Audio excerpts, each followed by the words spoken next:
In this video, we're going to look at adjectives, those words which describe a noun. And we're going to start by looking at adjectives of color, because color surrounds all of us. And look at me. I have a 3-colored shirt on. So we're going to talk about colors and how they can be used as adjectives to liven up and brighten up our life and our language. So let's get started. Let's begin by looking at food and colors. This is my red apple. And if you notice, I've taken a bite out of it already. In the sentence above, the word red acts as an adjective or a modifier describing the color of the apple. In fact, many fruits and vegetables are associated with colors. So let's look at some.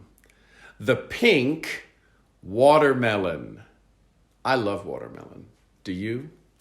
Let me know in the comments. Purple grapes. And orange. Here, the adjective is the color and the noun is the name of the fruit. They happen, however, to be the same word. This is an orange. Do you get that? Or an orange carrot. That's less difficult linguistically. Here we have a yellow banana, a green avocado. And so the word green is the adjective, avocado is the noun.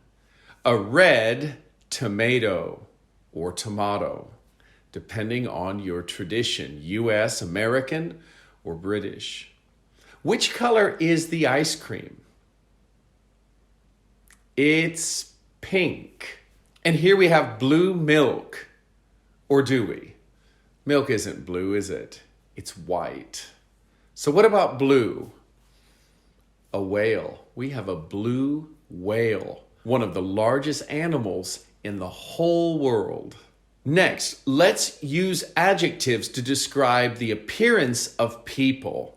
We encounter people all the time, every day, everywhere. So it's incumbent upon us, it's important that we have basic adjectives or words to describe how people look. The tall man, the short boy. The slim woman, or the thin woman, or the heavy man, or the fat man. The old person and the young boy or girl. Now let's look at hair. How do we describe hair? Which words describe hair? We can have ginger hair, sort of a reddish, orangish. We can have blonde, one of the most popular. Dark hair or black hair. We can also have straight hair or curly hair.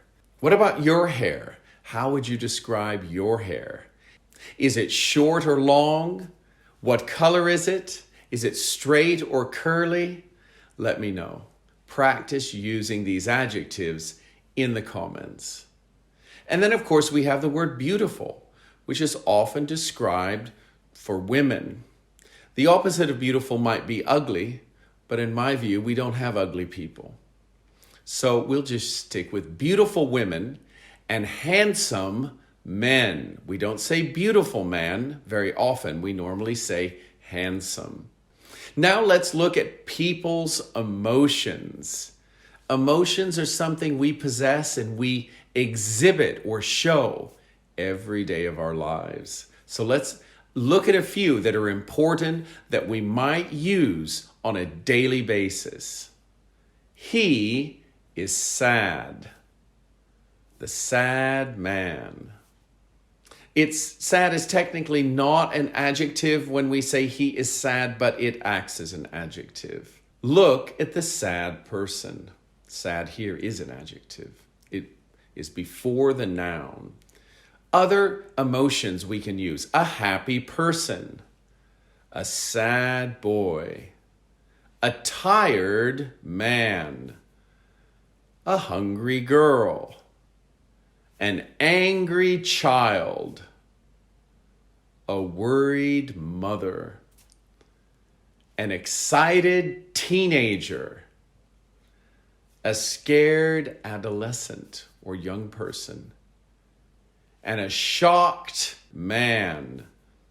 Finally, it is important to have words to describe what we buy because we're buying things every day.